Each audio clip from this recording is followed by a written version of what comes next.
In today's video, I'm going to teach you how to present and record in Canva. We'll walk through the process slowly so you can follow along on your own screen, and by the end, you'll know exactly how to turn a regular Canva design into a recorded presentation you can share or reuse later. First, make sure you already have your presentation open in Canva.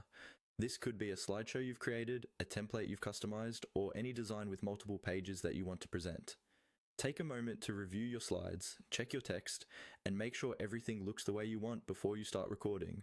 It's always easier to fix content now than in the middle of a recording. Once your design is ready, look toward the top right corner of the Canva interface. You'll see a button labeled Share. This is the main place where Canva gives you options to download, share, and present your work. Go ahead and click on the Share button. When you click it, a menu will open with several options. Among those options, look for the one that says Present.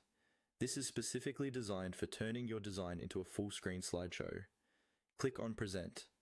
Even if you only plan to record, this is still the path you need to take, because Canva groups the presenting and recording features together. After clicking Present, Canva will show you different presenting modes. Here, you want to find the option that says Present and Record. This is the feature that lets you present your slides while Canva records your screen and, if you choose, your voice and camera. Go ahead and click on Present and Record. At this point, Canva may ask for permission to access your microphone and camera. If you plan to record your voice or want your face to appear in a small video frame during the presentation, make sure to allow these permissions.